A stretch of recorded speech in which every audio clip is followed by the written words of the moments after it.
Continuando con el tema sobre la huella hídrica del sistema eléctrico ecuatoriano, vamos a referirnos a las hidroeléctricas en el Ecuador.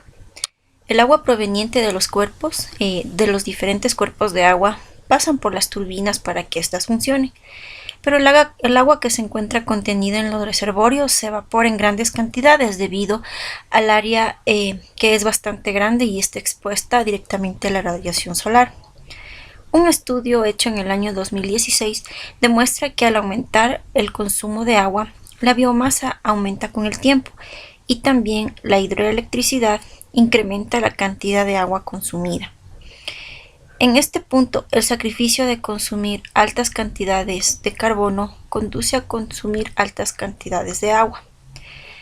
Analizar escenarios en los que se obtenga una huella hídrica menor o igual a la que ya se tiene deben de hacerse constantemente.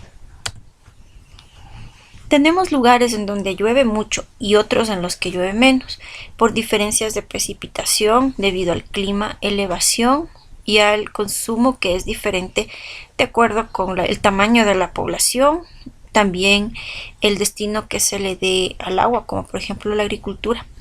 Esta diferencia también genera un impacto desigual.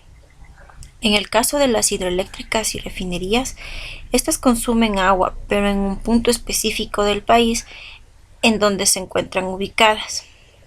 Este sistema de contrastes nos ayuda a identificar puntos importantes para considerar. Plantas de generación y sus características. Se tienen a más de hidroeléctricas plantas que queman combustibles, plantas térmicas a la entrada del mar, como la Termoesmeraldas, también de energía solar y energía eólica, aunque en menos proporción que las hidroeléctricas. Se tiene 3 plantas de biomasa que son grandes y que se encuentran junto a los ingenios azucareros, los cuales aprovechan los residuos de la refinación del azúcar, como es el bagazo de caña. También el biogás como producto de la descomposición de la basura en los rellenos sanitarios, en el caso de Cuenca y de Quito. Las montañas y la precipitación definen las cuencas hídricas, razón por la cual se explica que todos los ríos desemboquen, los ríos del Ecuador desemboquen ya sea en el Océano Pacífico o en el río Amazonas. Esto genera diferencia en la precipitación mensual. También provee los diferentes climas que se dan en el Ecuador. En los meses de julio y agosto, estos son los meses más secos del año y los meses más lluviosos son abril, mayo y junio. En la Amazonía llueve la mayoría del tiempo.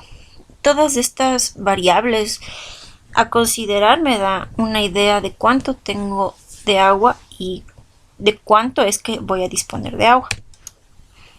Cálculo de la huella hídrica. Se define la extracción de los combustibles fósiles. Se define también la refinación para obtener los combustibles, el funcionamiento de la planta y el consumo directo. El consumo directo es la cantidad de agua que ha sido utilizado para generar el producto, en este caso el barril de combustible. El consumo indirecto se refiere al agua que ha sido utilizada en las diferentes operaciones y en el mantenimiento de la planta. Este estudio lo hizo el experto para 287 plantas en el país.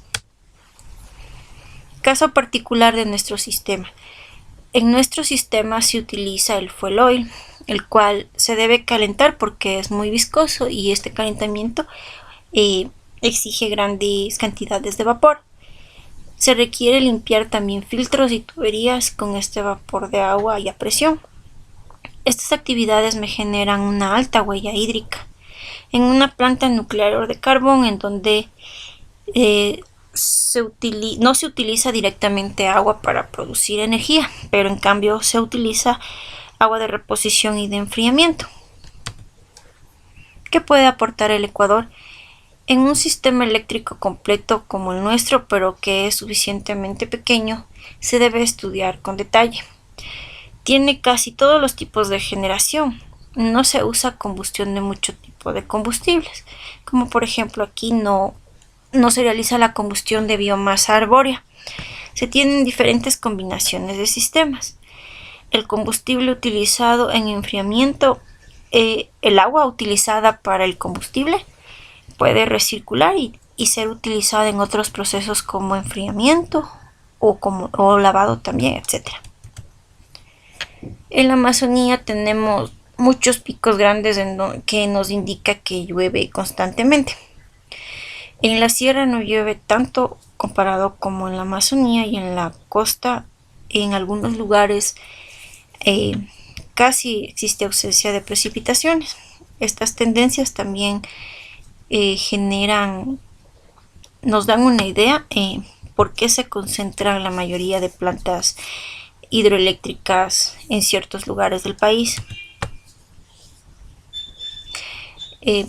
Ecuador tiene un sistema casi independiente con baja complejidad del mercado, ya que es muy pequeña la importación y también no compartimos agua. Es mayormente independiente, ya que no se importa electricidad, tampoco se comparten las fuentes de agua, todas son locales. El clima y el estado del desarrollo permiten un consumo eléctrico anual casi constante. Resultados de los estudios. Hablando directamente de las huellas hídricas que deja la producción de combustibles, en cada metro cúbico de petróleo hay 3 metros cúbicos de agua utilizados. La obtención de cada tipo de combustible implica un consumo de agua diferente. Tenemos la huella hídrica verde, la cual hace referencia a la precipitación o a la cantidad de agua que se utilizó. También la huella hídrica azul, la cual se refiere al agua fresca para riego. En este estudio se consideró únicamente la huella hídrica azul. Huella hídrica por tecnología. Hay una gran diferencia entre el agua que se consume y el agua que se produce. Se genera muy poca electricidad comparada con la cantidad de agua que se utiliza. Específicamente se refiere a la represa Marcel Añado, que es la más grande del Ecuador.